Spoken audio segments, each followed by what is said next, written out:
This is John McCormick, and welcome to another Energetics Leadership video. Hope they're bringing you some value, some insight, some distinction for yourself and your business. And I'm here with Stacy so that I can have a conversation on this particular video. So Stacy, welcome.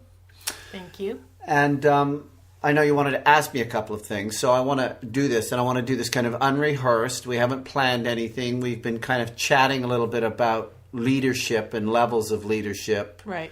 but in a different way than business. But I just wanted to right off the cuff see if this goes anywhere.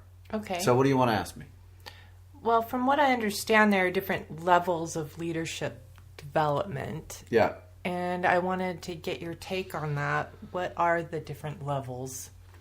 Different levels of leader. So if somebody finally gets themselves to a position in a business where they have a leadership role in that organization. Yeah. So they've been a manager, and sometimes, you know, when you're a manager, you've got a leadership hat on, but at some point, as you claw your way up that food chain, you begin to be seen more as a leader. So you end up in this leadership role.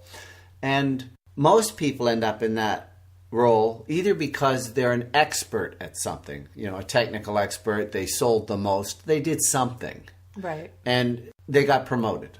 They stood out in some way. They excelled. In whatever it is that business does. Yeah. Whether it's banking, whether it's gas, whether it's oil, something, you know. So they suddenly find themselves promoted. And if they take that promotion, they are then in a position to now lead a team of people.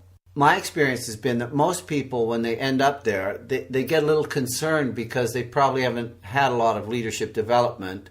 They haven't had a lot of practice at it. They've been tossed into this role. And you don't really say to the person that's promoting you, I don't know anything about leadership. Right. Thanks for the new job. Thanks for the raise. Thanks for the new job, but I don't have a clue what I'm doing. There really isn't an environment for that, Right. yes, to tell the truth like that. Bit of a shame.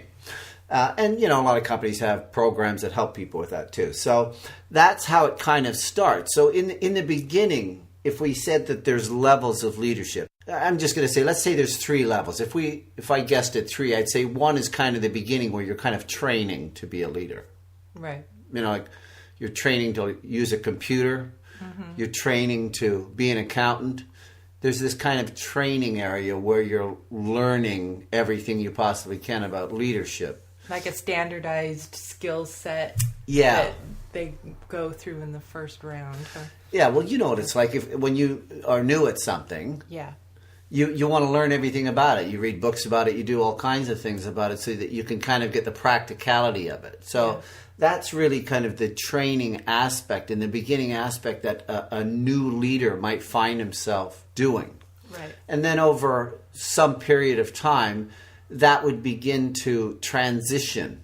As he got a little better at doing that, it would transition and it would move much more into what I would say, or I would call, doing leadership. So you become a doer. You know, like a human being versus a human doing. Right. This is the doing of leadership. So they've got a bit of training under their belt. You know, they read a couple hundred books. Now they're applying it. You know, they're kind of applying Yeah. it. They read 200 books on it, you know, went to 50 seminars. And they're ready to start doing it. So then there's this kind of transition where you develop yourself, where you just start doing it. You start doing leadership, and there's many ways about going about it. It's the whole practicality of it all, applying, like you say, applying what it is you've been learning. Right. And then after some time, if you're on the ball, you begin to notice that leadership really isn't a doing. It's not a linear thing. It's not, you know, you can't graft it out.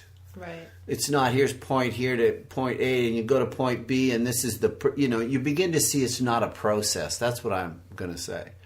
It's not a process. And we all love processes, particularly in business. We're just crazy with process in business because, you know, you can see it, you can feel it, you can touch it. You see the beginning, you see the end. But my experience is that powerful leadership is a being.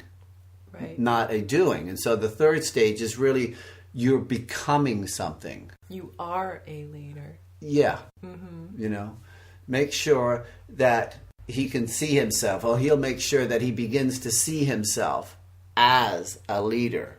And that's a completely different realm. That's the invisible realm. That's very subjective. It's who you become. And then you might say, you know, who you become is determining what it is you're doing. Those people who are leaders, they're in that being part of it. They're very magnetic. Yes. It's an undeniable thing. Yes. You know it when you walk in the room, when you see them. Yes. Yeah. It's like a charisma. Well, Yeah. I mean, I call it an energy. Yeah. Because everything has energy. Powerful leadership is an energy that emanates off of you, off of the beingness Yeah. of who you are.